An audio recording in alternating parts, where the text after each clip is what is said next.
Imagine कीजिए, साल 1923, Egypt का शहर कायरो और वहां का मशहूर कॉन्टिनेंटल होटल। एक बेहद अमीर ब्रिटिश लॉर्ड अपने बिस्तर पर तड़प रहा है। उसे तेज बुखार है, सांस उखड़ रही है और ठीक रात के 1:55 पर वो अपनी आखिरी सांस लेता है। लेकिन सबसे ज्यादा रोंगटे खड़े कर देने वाली बात यह है कि ठीक उसी पल पूरे कायरो शहर की बिजली अचानक गुल हो जाती है। पूरा शहर एक रहस्यमयी, खौफनाक अंधेरे में डूब जाता है। अब आप सोच रहे होंगे कि शायद ये कोई इत्तेफाक था, राइट? लेकिन कहानी यहीं खत्म नहीं होती। ठीक उसी वक्त इजिप्ट से हजारों मील दूर इंग्लैंड में उस ब्रिटिश लॉर्ड की एक पालतू कुतिया अचानक जोर जोर से चीखने लगती है और देखते ही देखते दम तोड़ देती है। तो सवाल ये है कि क्या ये सच में महज एक इत्तेफाक था या फिर 3000 साल पुरानी एक सीलबंद कब्र को खोलने का खौफनाक नतीजा? क्या उस प्राचीन कब्र को खोलने से सचमुच कोई जानलेवा श्राप आजाद हो गया था जो अब अपना बदला ले रहा था?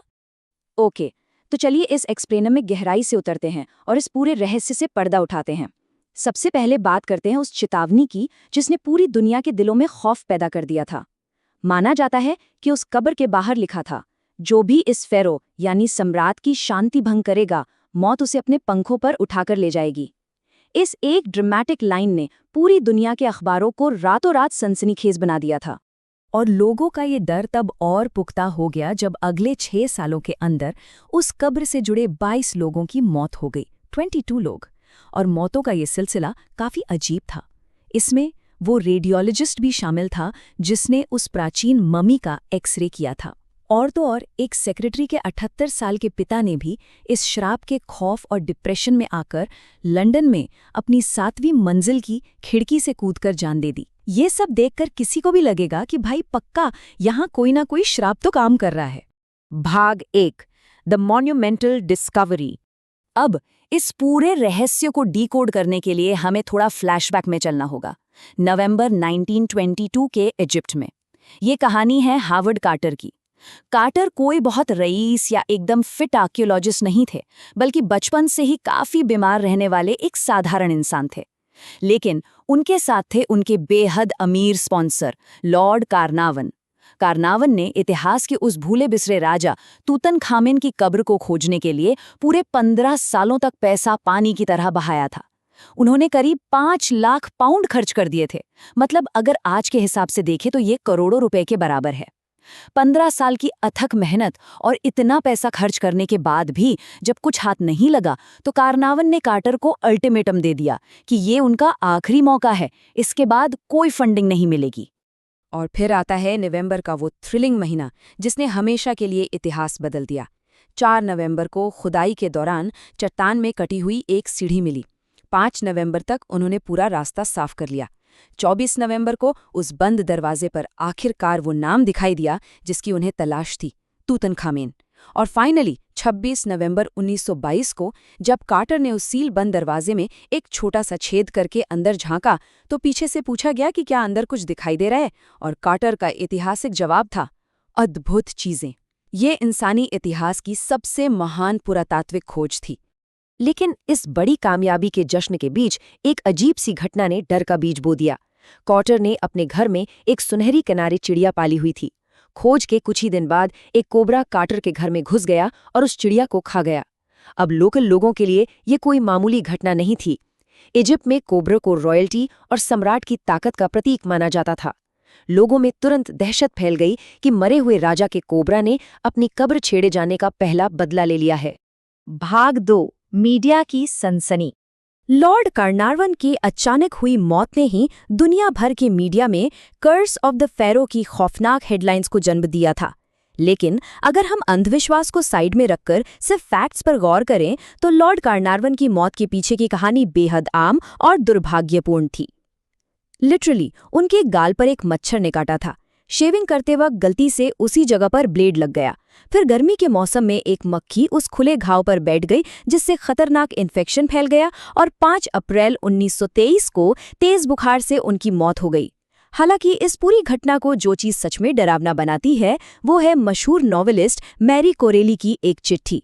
ये चिट्ठी कार्नारवन की मौत से ठीक 12 दिन पहले अखबार में छपी थी, जिसमें उन्होंने इस कब्र को खोलने के भयानक अंजाम की चेतावनी दी थी। भाग 3, असली तूतनखामिन। अब जो डिटेल मैं आपको बताने वाला हूँ वो इस श्राप की कहानी को पूरी तरह से पलट कर रख देगी। हमें उस राजा की असली सच्चाई को समझना होगा। ये राजा कोई जादू टोने वाला शक्तिशाली खतरनाक देवता नहीं था। दरअसल उसके माता पिता सगे भाई बहन थे और इसी इनब्रीडिंग की वजह से तूतनखामेन का शरीर अंदर से बेहद कमजोर था। उसे क्लब फुट की बीमारी थी, यानी उसके पैर टेढ़े थे। उसे कलर्स डिजीज नाम की हड्डियों की एक बहुत दर्दनाक बीमारी थी और ऊपर से उसे मलेरिया भी था। यही कारण है कि उसकी कब्र से 130 वॉकिंग स्टिक्स मिली थीं। वो बिना सहारे के चल भी नहीं सकता था और इन्हीं बीमारियों के चलते सिर्फ 18 या 19 साल की उम्र में उसकी मौत हो गई थी। भाग 4, विज्ञान बनाम मिथक। तो क्या शारीरिक रूप से इतना कमजोर राजा मरने के बाद दुनिया भर के लोगों को मारने का श्राप दे सकता था? चलिए एक रैपिड फायर राउंड में इन दावों की सच्चाई चेक करते हैं। कायरो शहर की बत्ती गोल होना।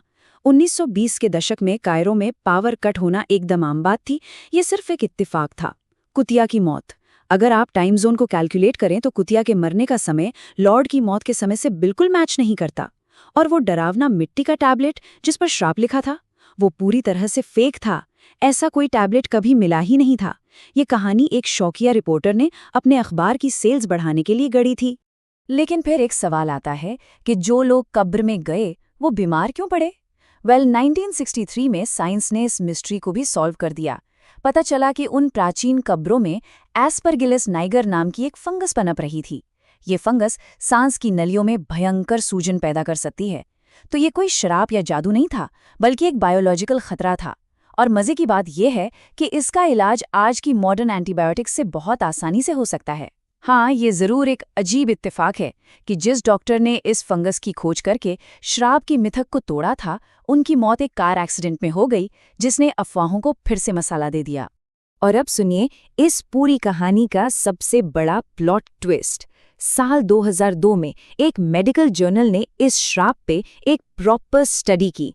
उन्होंने ये चेक किया कि जो लोग इस कब्र के संपर्क में आए थे, उनकी मरने के वक्त औसत आयु क्या थी। और आप यकीन नहीं करेंगे, वो उम्र थी 73 वर्ष। जरा सोचिए, उस जमाने के हिसाब से 73 साल की उम्र जीना लाइफ एक्सपेक्टेंसी से भी कहीं ज्यादा था। मतलब अगर श्राप जैसी कोई चीज थी भी तो वो लोगों की उम्र घटा नहीं बल्कि बढ़ा रही थी। और ये बात इन सर्वाइवर्स की लिस्ट से बिल्कुल साफ हो जाती है। जरा उन लोगों पर गौर कीजिए जो इस खोज के सबसे करीब थे। लेडी एवलिन, जो कब्र में प्रवेश करने वाले पहले लोगों में से थीं, 78 साल की उम्र तक जिंदा रहीं। डगलस डेरी, जिन्होंने उस मम्मी को असल में खोला और उसका परीक्षण किया, उन्होंने 87 साल की लंबी उम्र पाई। और खुद हावर्ड कार्टर, जिन्होंने इस पूरी मुहिम को लीड किया था, वो भी 64 साल तक जिए। मीडिया वालों ने हावर्ड कार्टर का जीना मुहाल कर दिया था। हर दूसरे दिन कोई न कोई रिपोर्टर उनसे इस श्राप और मौतों के बारे में सवाल करने आ धमकता था। और कार्टर का हमेशा एक ही बेबाक एकदम स्वैग वाला जवाब होता था, मैं अभी भी जिंदा हूं। जिस इंसान ने सबसे पहले उस कब्र को खोजा और उसे खोला था, वो इस घटना के 16 साल बाद तक मजे से जीवित रहा। ये फैक्ट अपने आप में इस पूरे श्राप के मिथक की धज्जियां उड़ा देता है। भाग 5, अमर होने का रहस्य।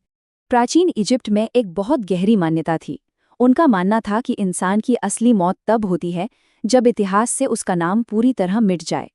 तूतनखामेन एक ऐसा ही कमजोर और बीमार राजा था जिसे उसके बाद आने वाले राजाओं ने 3000 सालों तक इतिहास से गायब कर दिया था। तो क्या मॉडर्न दुनिया ने एक झूठे श्राप की कहानी गढ़कर अनजाने में ही सही उस राजा को हमेशा के लिए अमर बना दिया? क्योंकि आज के समय में तूतनखामेन दुनिया का सबसे मशहूर फेरो है और उसका नाम अब शायद ही कोई कभी भूल पाएगा। यही एक विचार है जो इस पूरी कहानी के अंत में हमें सोचने पर मजबूर कर देता है।